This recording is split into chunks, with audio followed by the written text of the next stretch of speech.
Uma garrafa de 500 mililitros de azeite parece simples, mas para encher uma única garrafa dessas, você precisa esmagar cerca de 2.500 azeitonas. Agora o detalhe que muda tudo na fabricação do azeite, no segundo em que a azeitona sai da árvore, o produto começa a morrer. Você tem no máximo 24 horas para processar. Passou disso, enzimas naturais começam a quebrar a polpa, a acidez sobe e o que poderia ser um azeite de 80, 100 reais vira matéria-prima de baixo valor vendida a granel para refino. Cada hora de atraso não muda o gosto imediatamente, muda a categoria, e isso significa prejuízo real. Em projetos de altíssima qualidade, essa corrida é levada ao extremo. Existem lotes que precisam sair da árvore, passar por todas as etapas e virar azeite em menos de 90 minutos. E tudo isso por causa de um inimigo invisível: temperatura. 3 graus a mais, só isso, é o suficiente para separar um azeite premium de um produto comum. Bem-vindo ao canal Hiper Curioso. Vamos direto ao que importa. O que acontece entre a árvore e a sua mesa? E por que o azeite é um dos processos industriais mais sensíveis que existem? As azeitonas não esperam. Em projetos de altíssima qualidade, o processo é levado ao limite. Às 4 da manhã, em regiões onde a temperatura ainda está abaixo de 15 graus, a colheita começa no escuro. Máquinas vibratórias sacodem as árvores por segundos. As azeitonas caem direto em esteiras. Nada de sacos, nada de espera.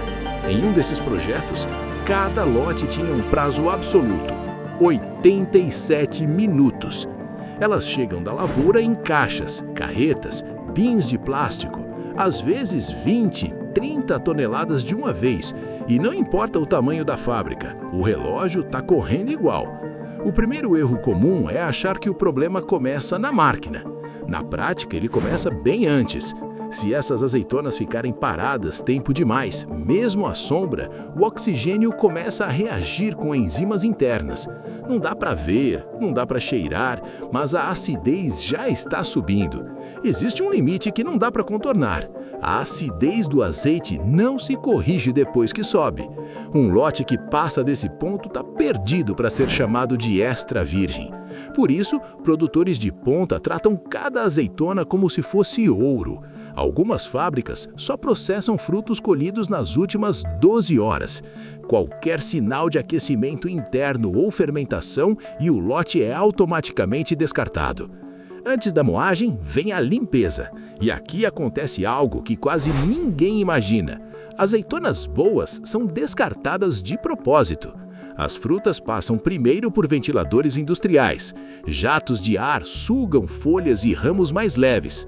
Se a sucção estiver fraca, folhas passam e contaminam o sabor. Se estiver forte demais, a máquina começa a aspirar azeitona boa junto. É um ajuste fino de fluxo. Erro aqui não quebra nada, mas altera o gosto final.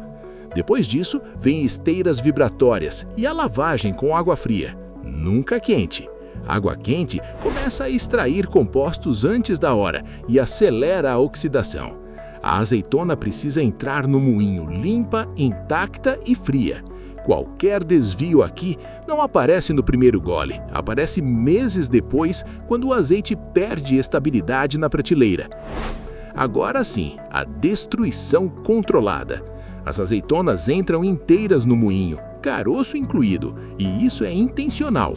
O caroço funciona como um abrasivo natural, ajudando a romper as células da polpa. Existem 2 caminhos de moagem usados na indústria de qualidade: mós que giram lentamente, gerando pouco calor, ou sistemas mecânicos mais rápidos, com discos ou martelos. Aqui mora o primeiro grande dilema técnico. Quanto mais rápido, maior a produtividade, mas atrito gera calor, e calor é o inimigo silencioso. Um aumento de 5 graus na pasta já acelera reações de oxidação. Não queima, não muda o sabor na hora, mas destrói parte dos compostos aromáticos. Por isso, sensores térmicos monitoram a pasta em tempo real. Se a temperatura sobe demais, a linha desacelera. Produzir menos é melhor do que produzir errado. O que sai do moinho não é azeite, é uma pasta espessa, verde, com cheiro intenso. O óleo está lá, mas preso em microgotas. Para liberar esse óleo, entra a etapa mais sensível de todo o processo, a malaxação. A pasta vai para tanques horizontais de aço inox, com pás internas que giram lentamente, 15 a 30 rotações por minuto. Nada de força, só paciência e controle. Durante 20 a 45 minutos, as pás fazem as microgotas de óleo se encontrarem e se fundirem. Quanto maiores as gotas, mais fácil separar depois. E aqui entra o número que separa tudo: 27 graus Celsius. Acima disso, o rendimento aumenta, mas os polifenóis começam a degradar, os aromas voláteis evaporam. O azeite rende mais litros, mas cada litro vale menos. O que quase ninguém percebe é que em dias quentes, as azeitonas já chegam na fábrica com 24 ou 25 graus. Isso deixa uma margem de erro de 2 graus. 2 graus entre um azeite comum e um produto premium. A malaxação termina, mas o azeite ainda não existe como produto separado. O que existe é uma pasta viva, instável, sensível ao tempo e ao ar. É aqui que entra o processo clássico de extração. Em vez de tubos fechados e separações instantâneas, a pasta segue para a prensagem.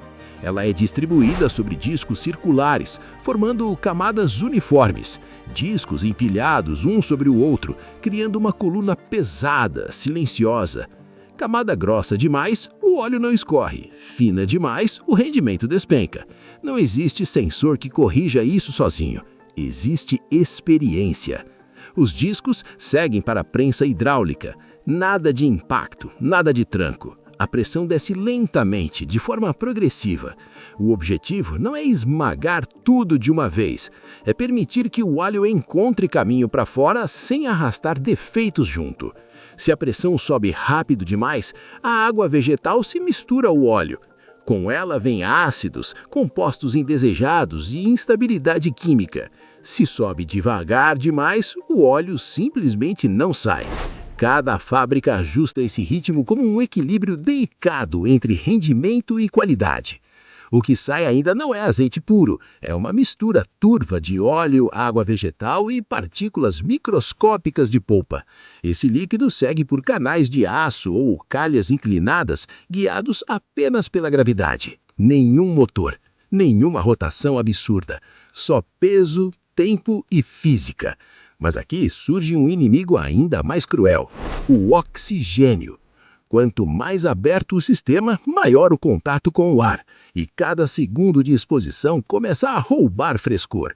Por isso, mesmo no processo clássico, o tempo continua sendo um fator crítico. O ambiente é mantido fresco, a luz é mínima, o deslocamento é rápido. O líquido coletado segue depois para decantação. Tanques rasos onde a mistura precisa descansar, não para melhorar, para separar. O óleo mais leve sobe, a água vegetal mais pesada desce. Parece simples, não é. Se a temperatura ambiente estiver alta, a separação acelera e junto com ela a oxidação. Se estiver fria demais, o processo se arrasta. Tempo demais no tanque e o azeite começa a absorver defeitos da própria água que deveria abandonar. O operador não olha apenas para o relógio, observa a superfície, a cor, o brilho, a velocidade com que as fases se organizam. Não há gráfico que indique o momento exato, a prática. Quando o óleo é retirado da parte superior, ele ainda carrega impurezas invisíveis ao olho nu. Em sistemas clássicos, isso não é resolvido com força extrema, é resolvido com escolha. Alguns produtores optam por uma filtragem leve. Outros preferem nova decantação. Cada decisão molda o perfil final do azeite. Mais filtrado, mais estável. Mais limpo, menos expressão aromática. Menos filtrado, mais intenso, mais vivo e mais frágil. Não existe escolha neutra. O azeite que sai desse processo não foi submetido a forças violentas, mas pagou outro preço. Rendimento menor, perdas maiores, custo mais alto por litro. É por isso que esse processo clássico sobrevive apenas onde a qualidade justifica o sacrifício. Mesmo assim, nada está garantido. Se a pasta aqueceu durante a prensagem, se os discos não foram limpos corretamente, se houver resíduos de um lote anterior, o defeito não aparece agora. Ele aparece meses depois. Ranço precoce, perda de frescor, aroma apagado. Por isso, assim que o azeite é separado, ele segue direto para tanques fechados, protegidos do ar, inertizados com nitrogênio. Não é luxo, é sobrevivência química. Depois de horas de controle obsessivo, tudo converge para um momento curto: a sala de prova. Um painel de degustação treinado avalia o produto às cegas, em copos escuros. A cor não importa, só o cheiro e o gosto. O líder do painel não olha rótulo, não olha gráfico, não olha planilha. Ele aquece o copo com as mãos, inala profundamente. Prova um gole pequeno. Em menos de 30 segundos, decide. Se detectar qualquer sinal de fermentação, ranço, porra ou aquecimento excessivo, o lote inteiro é desclassificado. Não existe correção, não existe retrabalho. Um erro invisível lá atrás, talvez de 2 graus, talvez de alguns minutos, agora vira prejuízo concreto. Mas o processo ainda não terminou. E aqui entra uma etapa que muita gente confunde: o blend. Misturar azeites diferentes não reduz acidez, não conserta defeito, mas permite criar um perfil sensorial consistente. É assim que produtores de alta qualidade conseguem entregar um azeite que mantém aroma, amargor e frescor, mesmo quando cada colheita é única. Aqui entra uma profissão que quase ninguém conhece: o sommelier de azeite, também chamado de azeitólogo. Não é alguém que simplesmente gosta de azeite. É um profissional treinado para analisar aroma, sabor, amargor, picância, textura, detectar defeitos mínimos, reconhecer variedades, origens e estilos de extração. Esses especialistas circulam por olivais e fábricas, participam da construção de blends e ajudam a preservar a identidade sensorial sem abrir mão da qualidade química. Eles são a ponte entre a ciência do sabor e a engenharia do processo. O que quase ninguém imagina é que essa obsessão por controle não começou agora. Pesquisadores analisaram resíduos de azeite encontrados em ânforas romanas, retiradas de naufrágios no Mediterrâneo. Usaram técnicas capazes de identificar a assinatura química das gorduras, mesmo depois de 2000 anos. O resultado surpreendeu. Os romanos não estavam apenas produzindo azeite, eles já estavam misturando azeites de regiões diferentes de forma deliberada. Os perfis de ácidos graxos não batiam com nenhuma variedade isolada de azeitona. Eram combinações. Provavelmente azeites da Espanha misturados com azeites do norte da África. Na prática, isso revela algo simples: a padronização de sabor já existia muito antes de qualquer selo, laboratório ou processo industrial moderno. Os romanos não buscavam enganar o consumidor, buscavam consistência. Garantir que o azeite tivesse o mesmo perfil sensorial, independentemente da safra ou da origem. 2000 anos se passaram. A tecnologia mudou. Os métodos ficaram mais precisos, mas o objetivo central permaneceu o mesmo: controlar o tempo, controlar o processo, controlar o resultado.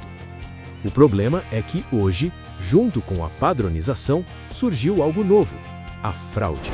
Em 1991, pesquisadores italianos analisaram azeites vendidos como extra virgem, usando datação por carbono 14. Não procuravam óleo de soja ou canola, procuravam tempo. O resultado mostrou que cerca de 14% das amostras continham azeite mais velho do que a safra declarada no rótulo. Não era o de óleo, era azeite antigo misturado com azeite novo. A composição química básica permanecia aceitável, o sabor diluído, a qualidade disfarçada. A fraude só foi detectada porque o carbono atmosférico muda ligeiramente a cada ano, deixando uma impressão digital temporal. Ou seja, não era falta de tecnologia, era tentativa de enganar o relógio. E o relógio, como vimos desde o começo, não perdoa. Da árvore até o fim da separação. Passou desse ponto, o lote não é descartado automaticamente, mas é reclassificado. O azeite ainda pode ser bom, mas não é o produto que justifica preço alto. O relógio não é metáfora, ele está na parede da fábrica. O que quase ninguém percebe é que o amargor e a picância que muita gente evita são sinais de que tudo deu certo. O amargor vem dos polifenóis intactos. A ardência na garganta vem dos oleocantais. Quando o azeite não amarga e não arde, não é suavidade, é perda. Perda que começou horas ou dias antes, muito longe da garrafa.